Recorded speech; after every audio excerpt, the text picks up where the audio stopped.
All right, well, here we are, March 22nd, and today I'm going to give you a tour of what I call my main orchard, or my main apple orchard. This is where I have the majority of my apple trees. It was also the first place where I started to actually plant some trees and buy trees, and I'll talk about some of that experience as I go along.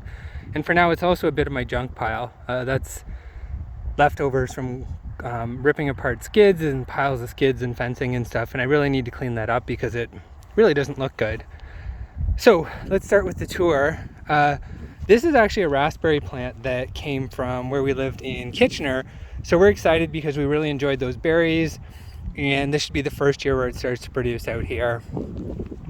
Last fall I was in Home Depot for another reason and saw some blueberry plants on sale, so I bought 2 more of them. You saw my berry paradise in the video that I posted recently. This just provides, again, more production, earlier production, and some different varieties. So I'm excited for those to get growing and hopefully producing. I'm excited about this Contorted Mulberry because I actually propagated that from the cutting when I did a heading cut on one that I purchased last spring. I stuck that in some potting soil and tented it, and this was all 1-year growth from a rooted cutting to a decent sized plant. Those sell for quite a bit of money, so I'm excited to have a second one. I'm looking forward to the fruit from that in the near future. Here's a black currant, which I'd never tasted before I planted, and learning that fresh black currants are a bit of an acquired taste. So I will acquire that taste as the seasons come along.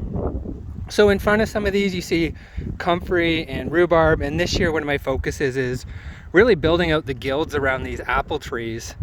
I had something which I think is a fungal issue last year, which killed off a lot of the new growth and would make it hard for me to get any sort of production out of these trees. That was one of the mistakes I made. When I first bought this place, we moved in and we went to a bunch of those fall sales, and we basically took those root-bound plants that have been sitting there all year, varieties that maybe aren't the best disease resistance for our area, and planted them. And so even if they do survive, these aren't special. A lot of these aren't really that special. They're varieties that you can buy in store, and I think more and more what you'll hear is, as I try to purchase fruit, I want to get things that you don't necessarily see in the store and can try something a little bit unique. But along the front, I believe this is a Cortland apple, where most of the disease happens, so I'm going to watch it closely this year and really build out that guild. I've been doing some work here, and you'll see in a future video, really starting to build out a swale along this to help retain some of that water. I moved a goji berry bush from the back of our lawn to here because I just think that's a better placement for it. And as I mentioned, trying to get these guilds going. This, I believe, is a Royal Gala tree, which is my wife's favorite apple, so we need to grow some. Behind that was area I developed last year with wood chips and got some ever-bearing strawberries going, so I'm hoping that these survive and prosper and we start to get some of those this year. You see me moving here into what I believe is a Harrelson apple tree. Again, I didn't do a lot of research when I purchased it. It was kind of available and we bought it. And then behind that you see a sumac and another couple trees that were here that I'm letting grow, but their destiny is to become a chop and drop when I need that light release.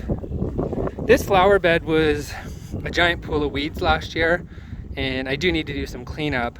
Basically what I did was I planted a whole boatload of wildflowers, and I'm hoping they self-seeded and rooted, and that this becomes a perennial self-seeding wildflower bed so that my wife can get some of the cut flowers that she desires.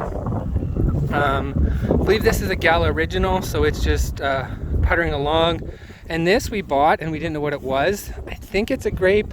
I'll find out this year and then I'll home it suitably, but I really don't know. Along the front here, the last one, is this a Harrelson or a Vista Bella? Sorry, Vista Bella. And then back there you see a chestnut crabapple. So really filling out a lot of these. And all these are on semi-dwarfing rootstock, so we should see them, do well with the spacing that I have here. There is a green sleeve, so it's a green apple just on the edge of this, close by for pollination, and that'll give us a very early apple in the season in August. Back there I stuck some of those jostaberry cuttings bushes that I got yesterday. I needed more spaces. They tend to like shade, so that should work out well for them. And speaking of shade, that is why some of my peaches are here. So I have a Reliance and a Veteran peach that I put in last year, and there's some nice buds on it. The idea here is to shade them from that low winter sun to prevent that from heating up the tree and potentially cracking it. But now you can see this time of year, as the days get longer, they're getting that full sun throughout the day and really benefiting from that, and they should throughout the summer. I'll be back to prune these after leaf out because it's a little early in my zone for pruning peaches right now. Here I'm really thinking about a cherry plum cot or something like that to just kind of round out this area, continue to build out the flowers and the guilds, and then in front of my junk pile I have a remaining peach tree. So there's still a lot more diversity and density than I intend to add. Certainly some nitrogen fixers, dynamic accumulators, and just improving the variety of what happens.